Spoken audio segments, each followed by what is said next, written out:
ఎప్పుడైనా ఎక్కడైనా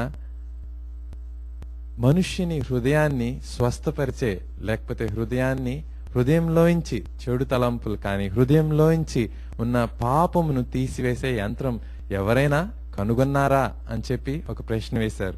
నిజంగా పైనుండి వచ్చే జ్ఞానం మరి ఆ కార్యాన్ని చేసేదిగా ఉంది. అందునిమిత్తమే ఈ 28వ వచనం, ఎప్పుడైతే యేసు ప్రభువారిని మన హృదయంలోనికి ఆహ్వానించుతామో మరి యెహోవా యందలి భయభక్తులు కలిగే ఒక ధన్యకరమైన అనుభవంలోనికి మనం వెళ్ళి మరి అట్టి అనుభవాన్ని పొందిన వారమై మనం పైనుండి వచ్చే జ్ఞానం మనం పొందుకున్న వారుగా మనం మార్చబడగలం. దుష్టత్వం విడిచిటయే యేసు ప్రభువారి యొక్క ఆయన నివాసమును బట్టి దుష్టత్వమును అసహించుకునే ఒక ధన్యకరమైన అనుభవంలోనికి వచ్చి వివేకం కలిగిన వారిగా ఈ లోకంలో ఏది దేవుని దృష్టికి, ఏది మన జీవితాలకి మేలైందో దాన్ని వెంబడించడానికి మనం ఇష్టపడేవారుగా, దాన్ని వెంబడించడానికి ప్రయాసపడేవారుగా మారే అనుభవం కేవలం పైనుండి వచ్చే జ్ఞానం నుండి పొందుకుంటుని బట్టి, యేసు ప్రభువారిని పొందుకుంటుని బట్టి ఈ కార్యం జరగగలదని స్పష్టంగా మనం అర్థం చేసుకోవచ్చు. అయితే ఇన్ని విషయాలు మనం కనుగొని ఆఖరిగా యేసు ప్రభువారు ఆయన నుంచి వచ్చిన మాటలు కొన్ని మనం పరిశీలన చేసి తద్వారా ఆ పైనుండి వచ్చే జ్ఞానము మనకి నేర్పిన కొన్ని సత్యాలు మనం గమనిద్దాం. మత్తయి సువార్త 4వ అధ్యాయము 4వ వచనం చదువుదాం.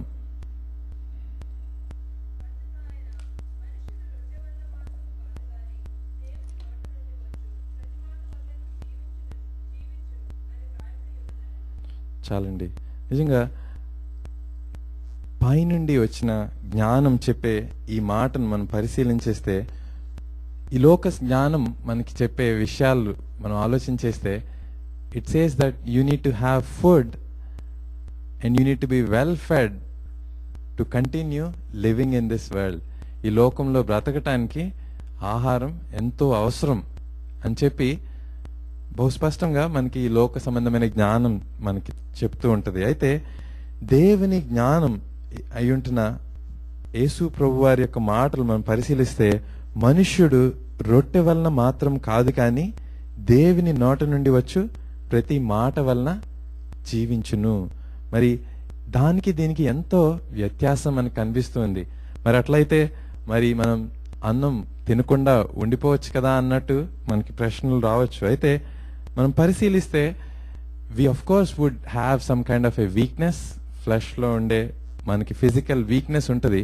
కానీ every man lives if according to the word that proceeds from God.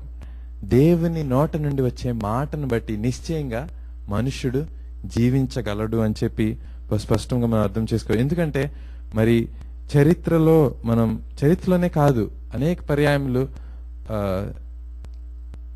చాలాసార్లు మనం గమనిస్తే many people, they don't have food for a long time and they lose their appetite, especially people with liver diseases, if you observe.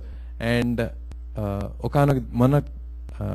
మనకి పరిచయం ఉంటున్న దిలీప్ గారి వారి తండ్రి గారిని విజిట్ చేయడానికి వెళ్ళినప్పుడు నిజంగా ఆయన అనేక దినాలుగా మరి ఆయన ఆహారం తినకోకుండా అలా పడక మీద మరి పడుకుంటూ ఉండినట్టుగా మేము చూసాం.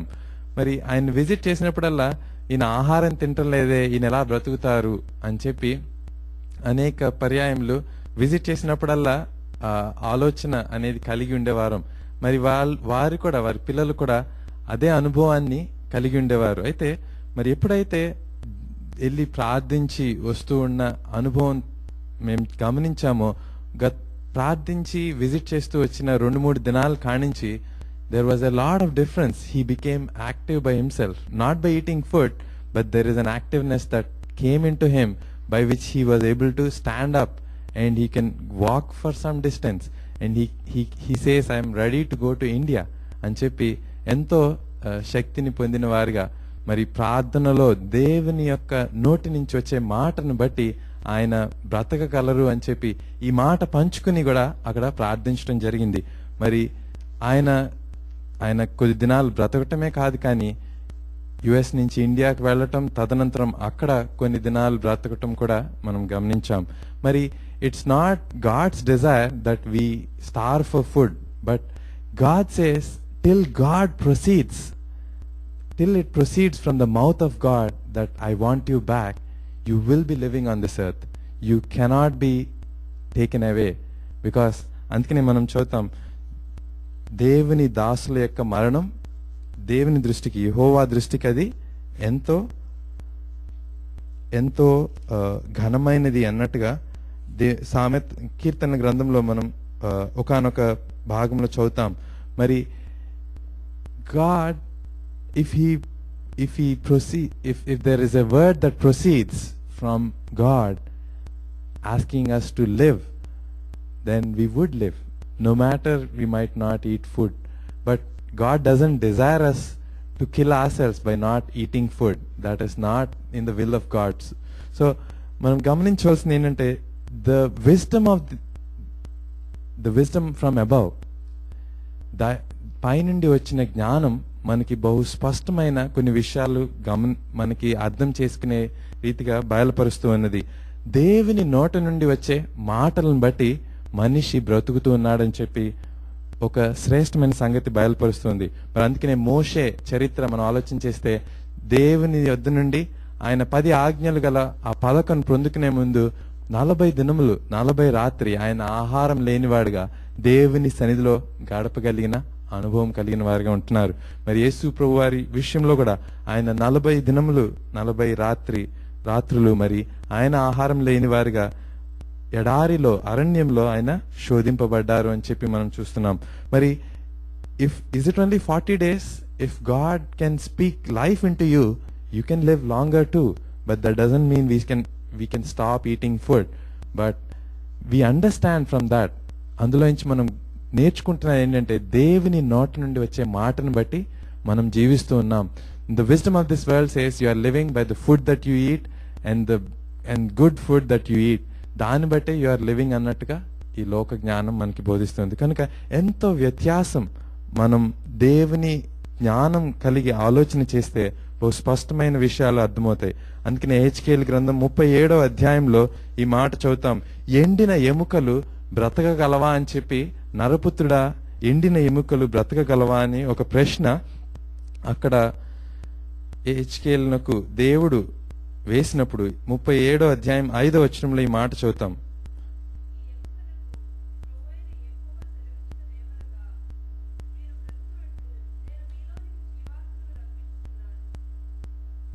ఆరో వచనం,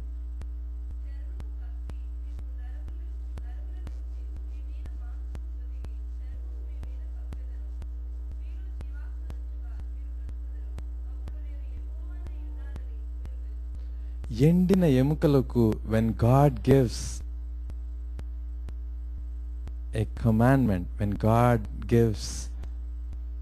God says live to those dry bones, they're going to live, and there'll be flesh that will be formed upon, and God is going to give the spirit into it that they can live. ఇవి ఇశ్రాయేలు గురించి ఒక ప్రవచన పూర్వకంగా చెప్పబడిన మాట అయినప్పటికీ, మరి from that we understand that God is the one who speaks life into man and who can make people live till the time he planned in his time. ఆయన నిర్ణయించిన కాలం వరకు మనల్ని బ్రతికింప చేసేది ఆయన మాట మాత్రమే అని చెప్పి మనం గమనించవలసిన వారిగా ఉంటున్నాం. కనుక మరి యేసు ప్రభు వారి యొక్క ఈ మాటను మనం పరిశీలిస్తే అది దైవ జ్ఞానమని, పైనుండి వచ్చిన జ్ఞానమే అని చెప్పి మనకి బహు స్పష్టంగా అర్థమవుతుంది. 2వ మాట 4వ అధ్యాయం 31-34 వచనం, యోహాను సువార్త 4వ అధ్యాయం 31-34 వచనం. ఇంకొక ఈ 2 విషయాలు మనం గమనించి ముగించుకుందాం.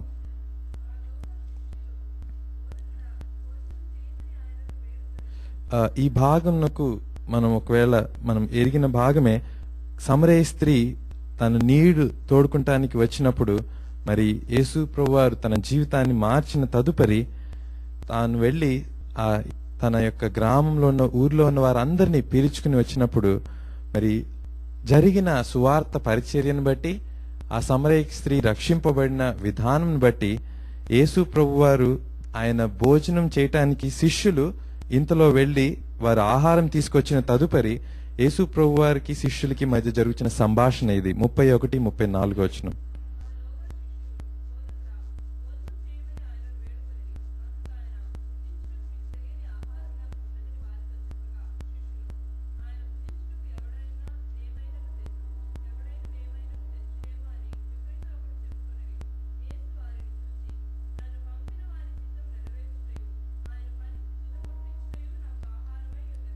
చాలండి.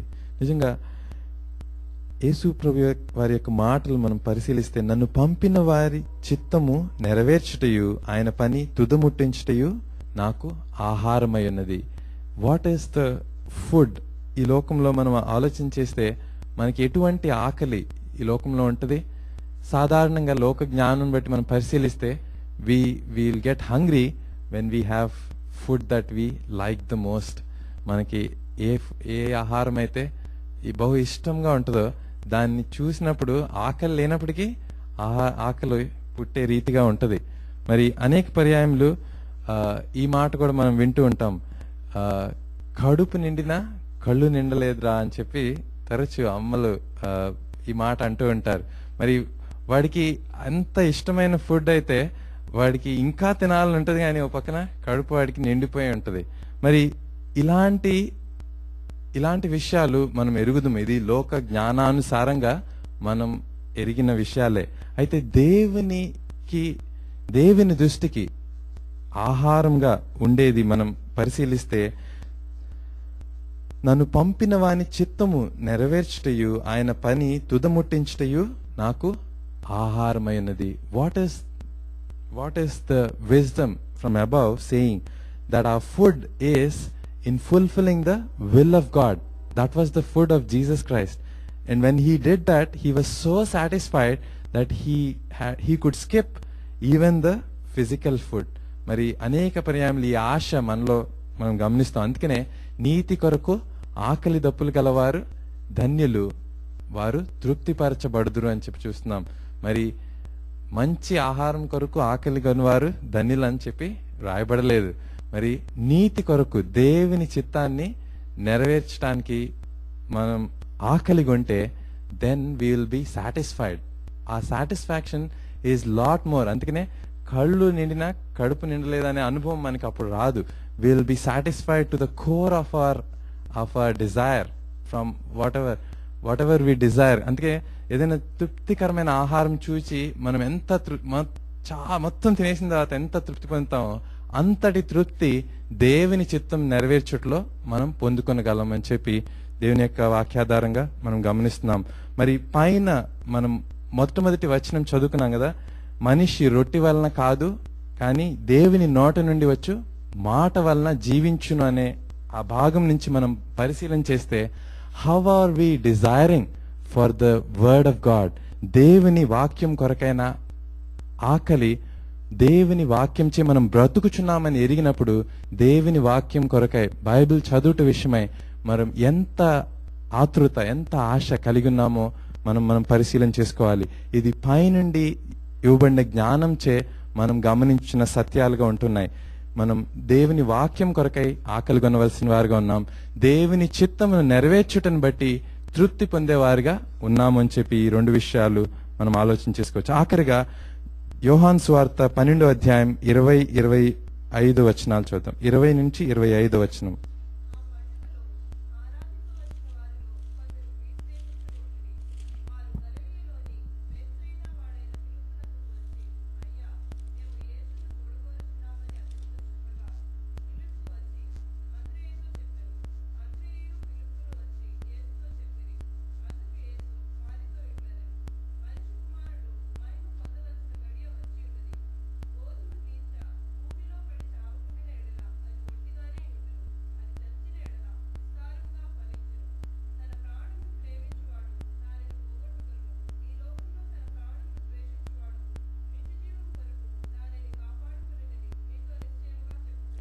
చాలండి.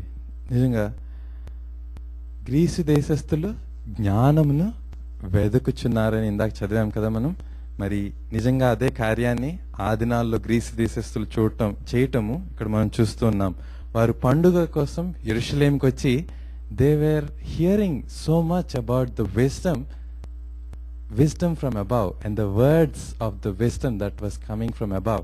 యేసు ప్రభువులో నుండి వస్తున్న మాటల్లోని ఆ జ్ఞానము, పైనుండి వచ్చిన ఆ జ్ఞానాన్ని వారు గమనించి they wanted to see Jesus, ఆయనను చూడాలని చెప్పి ఆశగున్నారంట. మరి తదనంతరం యేసు వారి శిష్యులకు ఇచ్చిన సమాధానం మనం పరిశీలిస్తే ఇది ఒక విడ్డూరమైన మాటగా మనకుంటది.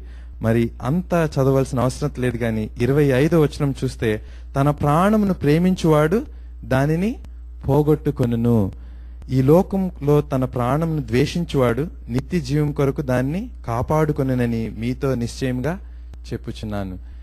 The wisdom of this world says that you need to protect your bodies, you need to guard yourself, you need to take care of your bodies so well, you need to preserve, otherwise you might lose your life అని చెప్పి ఈ లోక జ్ఞానం మనకి నేర్పిస్తూ ఉంటుంది. అయితే దేవుని జ్ఞానము నేర్పించే విషయాలు మనం ఆలోచించేస్తే తన ప్రాణమును ప్రేమించువాడు దానిని పోగొట్టుకొనును, ఈ లోకంలో తన ప్రాణమును ద్వేషించువాడు దానిని నిత్య జీవం కొరకు దాన్ని కాపాడుకొనునని మీతో నిశ్చయంగా చెప్పుచున్నాను.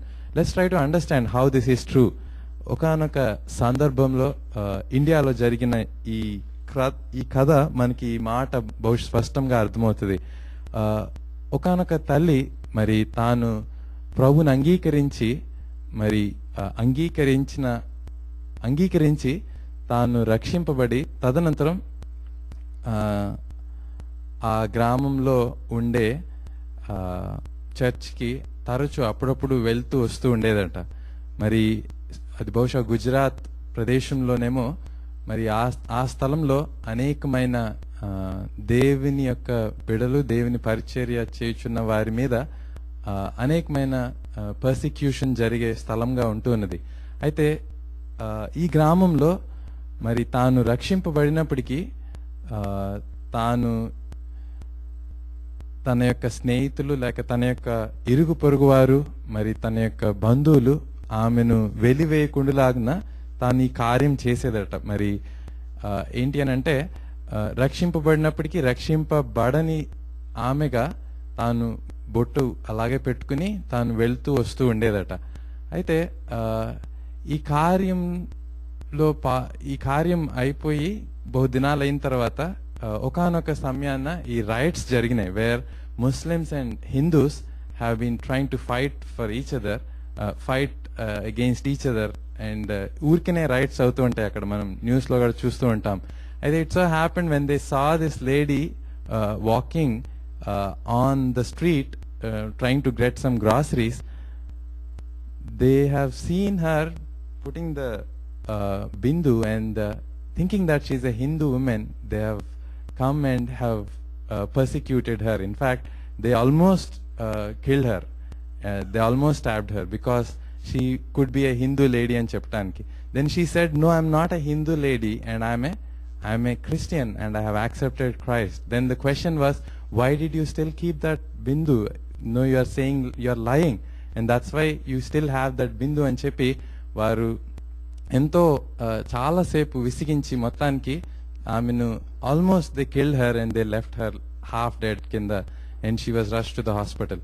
And this is a true story in fact. And we understand from there, like if for worldly sake, if we think we preserve our life by not giving it to Christ, we will lose our life in this world. ఈ లోకంలో ఒకానొక దినాన్న మనం ఈ లోకాన్ని విడిచి వెళ్ళవలసిన వారిగా ఉంటున్నాం. కానీ ఎప్పుడైతే ప్రభువుకి మన హృదయాన్ని, ప్రభువుకి మన జీవితాన్ని అప్పగిస్తే, పౌలు అనుభవంలో మనం ఇలాగ చెప్పగలం. పౌలు గలతీయులకు రాసిన పత్రిక 2వ అధ్యాయం 21వ వచనంలో ఈ మాట మనం పరిశీలిస్తే విడ్డూరమైన మాట. 2వ అధ్యాయం 20వ వచనం చూద్దాం.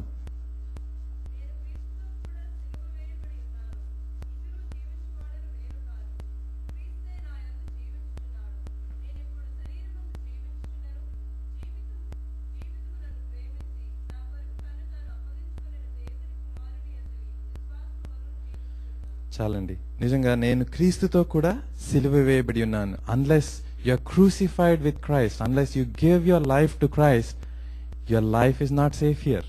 Your life will never be safe. If you preserve your life today in not giving it to Christ, possibly you will be preserved only till your life that is upon this earth, and afterwards you're going to eternal destiny of eternal destruction. But if you give your life to Christ, he preserves it unto eternity. అందుకనే కొలస్సీలకు రాసిన పత్రిక 3వ అధ్యాయం 4వ వచనంలో ఈ మాట చదువుతాం.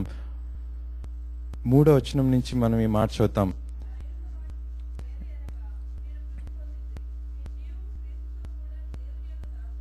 మీ జీవము క్రీస్తుతో కూడా దేవుని యందు దాచబడి ఉన్నది. Our life, if it is handed over to him, it would be preserved well on to eternity.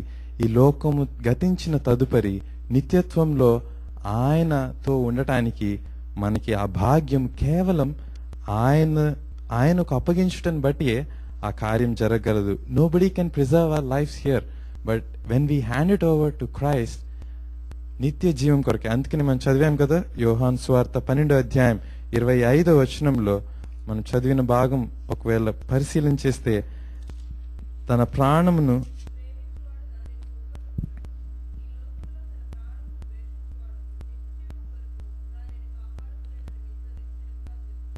yes, it requires hating our lives today, but when we give it to Christ, he will preserve it onto eternity. And the lives that we live upon this earth, ఆ మిగిలిన సమయం మనం ఈ లోకంలో జీవించేది పౌలు వలె, నేను ఇకను జీవించువాడను నేను కాను, క్రీస్తే నా యందు జీవించుచున్నాడనే ఒక ధన్యకరమైన జీవితం జీవించడానికి మనకి ఒక గొప్ప అవకాశంగా ఉంటున్నది. కనుక the world always teaches right exactly opposite. The wisdom of this world gives us that you need to preserve your life so that you can save. But in fact, you can never save your life until and unless you give it to Christ. He alone can preserve the life unto eternity, that you may be with him unto eternity. కనుక మరి ఈ 3 విషయాలు మనం పరిశీలిస్తే స్పష్టంగా ఈ లోక జ్ఞానము దేవుని జ్ఞానమునకు ఎంతో వ్యత్యాసం ఉందని, మరి ఈ లోక జ్ఞానము మనకి నేర్పించే సత్యాలు అవి దేవుని జ్ఞానమును ఏమాత్రమును అర్థం చేసుకుంటమే కాదు, కానీ అవి అంతు చిక్కనివిగా వాటికి ఉన్నదని బహు స్పష్టంగా మనకు అర్థమవుతుంది. కనుక మరి ఈ 3 మాటల్లో నుంచి ఈ 3 ప్రశ్నలు మనం తీసుకుందాం. దేవుని యొక్క నోటి మాటచే మనం బ్రతుకుతున్నాం, దేవుని వాక్యమై ఉన్న ఈ బైబిల్ లోని మాటలచే మనం బ్రతుకుచూ ఉండగా, మరి ఆ వాక్యం కొరకై మరి ఎంత అది నీ నా ఆహారం అయ్యుంటున్నదా అని చెప్పి మనం పరీక్షించుకునవలసిన వారిగా ఉన్నాం. నీ నా ఎంతో తృప్తికరమైన రుచికరమైన ఆహారంగా జుంటు తేనె ధారలు వంటి మధురమైన దేవుని యొక్క మాటలు అని చెప్పి మనం చదువుతాం కదా. మరి ఆ రుచి నీవు నేను పొందుతున్నామా, మరి అట్టి రీతిగా దేవుని వాక్యంను మనం భుజించుచున్నామా అని పరిశీలన చేసుకోవాల్సిన వారిగా ఉంటున్నాం. రెండవది, మరి ఎటువంటి ఆకలి, దేవుని చిత్తాన్ని దేవుని నీతి కొరకు ఆకలి కొనే వారిగా మనం ఉంటే దేవుని జ్ఞానానుసారంగా మనం నడుచుకునే వారిగా ఉంటాం. మూడవది, దేవునిలో మన జీవం దాచుకున్నట్లయితే we will be preserved unto eternity. నిత్యత్వంలో మనం సదా ప్రభుతో ఉండే ఒక గొప్పదైన భాగ్యంనకు పాత్రలు అవ్వగలం. కనుక ఈ మాటలు మనం పరిశీలన చేసుకుంటూ దేవుని జ్ఞానం మన అందుకనే ప్రసంగి గ్రంథం 7వ అధ్యాయంలో మనం ఆఖరి మాట ఇది చదువుకుని ముగించుకుందాం. 7వ అధ్యాయం 12వ వచనం.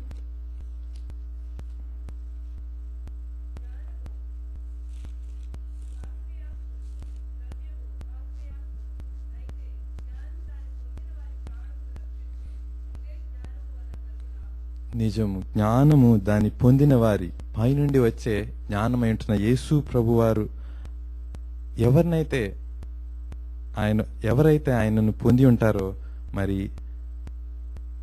దాన్ని పొందిన వారి ప్రాణమును రక్షింప సమర్థమైన జ్ఞానంగా, అది ఎంతో లాభకరమైన జ్ఞానంగా ఉందని ఈ సాయంకాల సమయం మనం గమనించుచున్నాం.